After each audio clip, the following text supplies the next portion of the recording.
Assalamualaikum warahmatullahi wabarakatuh. Baik, untuk pertemuan kali ini Ibu akan menjelaskan tentang gelombang ya. Nah, pada pertemuan pertama ya, Ibu akan jelaskan tentang pemahaman gelombang, persamaan umum gelombang, karakteristik gelombang dan fase gelombang ya.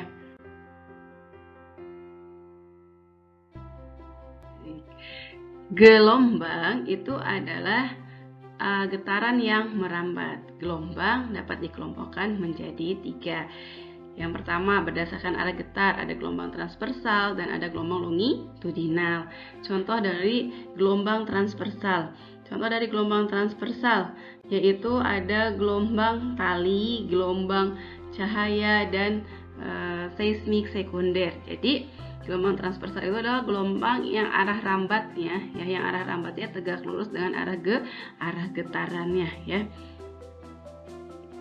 Sedangkan contoh dari gelombang longitudinal ya, itu ada gelombang bunyi, kemudian pegas, dan pada seismik primer. Nah, gelombang longitudinal ini di mana arah rambatnya searah ya. Jadi arah rambatnya itu searah dengan arah getarannya. Sedangkan berdasarkan mediumnya ada gelombang mekanik dan gelombang elektromagnetik. Untuk gelombang mekanik ya, di sini perambatannya memerlukan media atau medium. Contohnya apa? Contohnya itu ada gelombang tali ya. Kemudian ada gelombang bunyi ya, dan gelombang air laut. Gelombang elektromagnetik ini untuk perambatannya tidak memerlukan medium. Contohnya itu adalah gelombang cahaya dan gelombang radio. Nah, yang ketiga, sini berdasarkan amplitudo.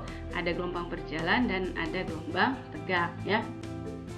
Nah, untuk gelombang berjalan, gelombang yang merambat dengan amplitudo tetap, artinya setiap titik ya yang dilalui gelombang amplitudonya selalu sama besar. Contohnya yaitu adalah gelombang air. Kemudian yang kedua, gelombang stasioner.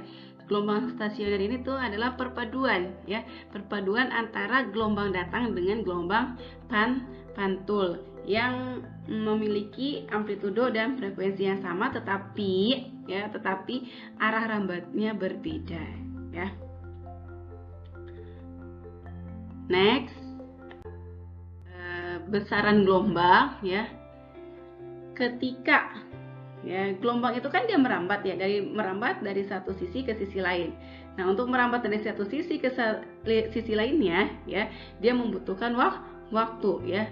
Maka panjang jarak yang ditempuh gelombang dibagi selang waktu merambatnya itu dinamakan kecepatan rambat gelombang ya, dengan persamaannya yaitu V sama dengan S per T. Ketika selang waktu T sama dengan satu periode ya, periode itu ada simbolnya huruf T besar, maka ya telah menempuh jarak satu panjang gelombang lambda ya. Panjang gelombang itu adalah simbolnya lambda, sehingga untuk besar cepat rambat gelombangnya V sama dengan lambda per T. Tadi di sini itu adalah periode, atau V sama dengan lambda kali F ya. F itu di sini adalah frekuensi.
Baik, lanjut kita ke karakteristik gelombang. Ya, karakter itu berarti sifat ya.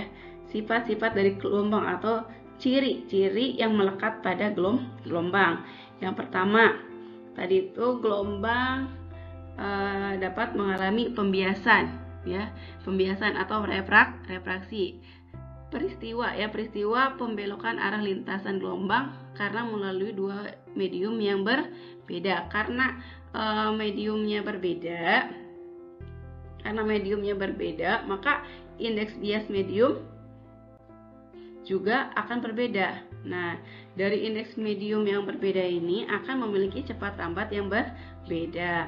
Kemudian yang kedua, gelombang dapat mengalami difraksi atau pelenturan. Pelenturan itu adalah penyebaran gelombang saat melalui celah sempit ya. Pada gelombang cahaya misalnya akan ada garis gelap terang ya pada layar. Ya, kemudian difraksi pada gelombang bunyi ya. Ketika kita berada di gang sempit ya, kita masih bisa mendengar suara kendaraan. Yang ketiga, refleksi atau pemantulan ya. Jadi perubahan arah rambat gelombang saat bertemu dengan bidang batas dua medium.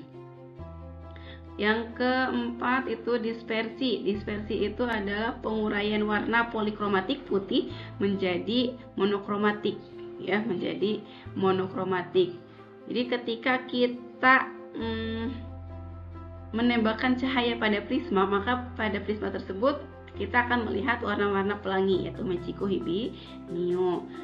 Karakteristik gelombang selanjutnya itu adalah gelombang akan mengalami interferensi. Interferensi itu adalah perpaduan antara dua gelombang cahaya ya.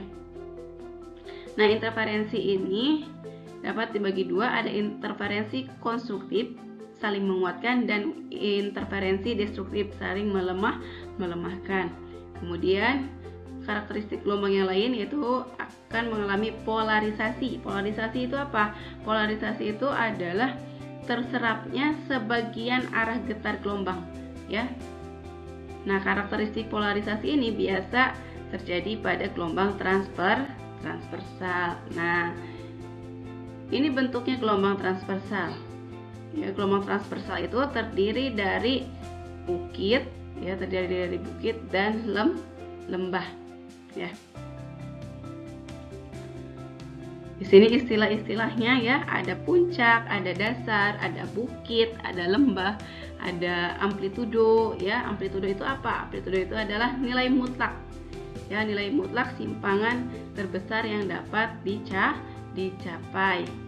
Kemudian panjang gelombang. Nah, panjang gelombang pada gelombang transversal itu terdiri dari satu bukit dan satu lembah ya. Satu bukit dan satu lembah ini satu panjang gelombang ya. Nah, sedangkan pada gelombang longitudinal ya, panjang gelombang itu terdiri dari jarak antara satu rapatan ke rapatan lainnya ya. Satu rapatan ke rapatan lainnya itu satu panjang gelombang, atau satu regangan ke regangan lainnya, yaitu adalah satu panjang gelombang. Nah, kalau setengah gelombang itu ini ya, setengah gelombang itu terdiri dari satu rapatan dan satu regangan. Ini kemudian kita ada fase gelombang ya. Fase gelombang adalah keadaan getaran suatu benda yang berkaitan dengan simpangan arah geraknya. Nah, dua getaran ya yang amplitudenya sama ya, memiliki fase yang sama jika simpangan dan arah getarnya selalu sama. Jadi dua buah gelombang yang sepase dia akan memiliki titik yang berjarak ya, yang berjarak kelipatan n kali lambda. N itu apa? N itu adalah banyaknya gelombang. Keduanya naik turun bersama permukaan air dengan frekuensi 2 getaran per sekon. Jika salah satu gabus berada di puncak bukit gelombang, ya salah satunya ya, kita lihat di sini salah satu gabus berada di puncak bukit gelombang, dan yang lainnya satunya lagi berada di dasar gelombang. Ya, di dasar gelombang. Di antara dua gabus terdapat satu bukit. Nah, terdapat satu bukit. Tentukan panjang gelombang dan cepat rambat gelombang, ya. Jarak antara satu gabus dan yang lainnya itu adalah 60 cm. Kita konversi ke dalam meter, dapatlah 0,6. Dengan frekuensinya 2 Hz. N itu adalah banyaknya gelombang yang terbentuk di sini, ya. Nah, dari sini sebentar. Nah, ya. Dari puncak gabus A, ya, ke dasar, ya, ke dasar gabus B, ya, banyaknya gelombang yang terbentuk itu adalah 1,5 gelombang, ya, 1,5 gelombang, ya, atau ditulisnya 3/2 lambda. Nah, untuk mencari lambdanya, lambda sama dengan S/N. S itu adalah jarak, ya, atau panjang, ya, panjang lintasan, ya, atau jarak, ya. Jarak gabus A ke B itu 60 cm. N banyaknya gelombang yang terbentuk itu adalah 1,5 gelombang atau 3/2. Jadi 0,6 dibagi 3/2, hasilnya itu adalah 0,4 meter. Sedangkan untuk kecepatannya, cepat rambatnya itu lambda kali F. Lambdanya 0,4, F-nya 2. Jadi 0,4 kali 2 itu adalah 0,8 meter per sekon. Baik, sekian penjelasan materi gelombang fase 1 hari ini. Apabila ada yang kurang dimengerti, silahkan ditanyakan langsung, ya, bisa melalui WA atau GC atau yang lainnya, ya. Assalamualaikum warahmatullahi wabarakatuh.